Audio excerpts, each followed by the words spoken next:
Hi friends, welcome back to Shishika's vlog. ನೀವೆಲ್ಲ holidays ಮುಗಿಯಕ್ ಮುಂಚೆ ಡೇ ಔಟಿಂಗ್ ಪ್ಲಾನ್ ಇದ್ರೆ ಈ ವಿಡಿಯೋ ನೋಡಿ. Wild Valley Mountain Bear Resort. ಇಲ್ಲಿ ಕಿಡ್ಸ್ ಅಂತೂ ಸಕ್ಕದಾಗಿ ಎಂಜಾಯ್ ಮಾಡ್ಬೋದು. ಯಾಕಂದ್ರೆ ಸ್ವಿಮ್ಮಿಂಗ್ ಇದೆ, ಬೋಟಿಂಗ್ ಇಷ್ಟ ಆಗೋರ್ಗೆ ಕಯಾಕಿಂಗ್ ಇದೆ, ಚಿಲ್ಡ್ರನ್ಸ್ ಪ್ಲೇರ್ ಏರಿಯಾ ಸೂಪರ್ ಆಗಿದೆ, ರೂಪ್ ಆಕ್ಟಿವಿಟೀಸ್ ಇದೆ, ಜಿಪ್ ಲೈನ್ ಇದೆ. ನಾವಂತೂ ಸೂಪರ್ ಆಗಿ ಎಂಜಾಯ್ ಮಾಡಿದ್ವಿ ಜಿಪ್ ಲೈನ್. ಸ್ಕೈ ಸೈಕ್ಲಿಂಗ್ ಇದೆ ದೊಡ್ಡವ್ರಿಗೆ. ಆಮೇಲೆ ಇಂಡೋರ್ ಗೇಮ್ಸ್ ಇದೆ, ರೈನ್ ಡ್ಯಾನ್ಸ್ ಇದೆ. ಫುಲ್ ಹತ್ರ ಸರಿ ಸೂಪರ್ ಆಗಿದೆ.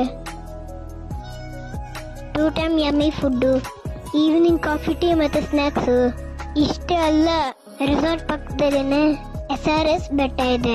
ಅಲ್ಲೇ ಸ್ಟೇ ಆಗೋರ್ಗೆ ಟ್ರೆಕ್ಕಿಂಗ್ ಕೂಡ ಇರುತ್ತೆ. ನೋಡಿದ್ರಲ್ಲ ಎಷ್ಟು ಫೆಸಿಲಿಟಿ ಇದೆ ಅಂತ. ನೀವು ಟ್ರೈ ಮಾಡಿ, ಫ್ರೆಂಡ್ಸ್ಗೆಲ್ಲ ಶೇರ್ ಮಾಡಿ. ಚಾನೆಲ್ನ ಸಬ್ಸ್ಕ್ರೈಬ್ ಮಾಡೋದು ಮರಿಬೇಡಿ.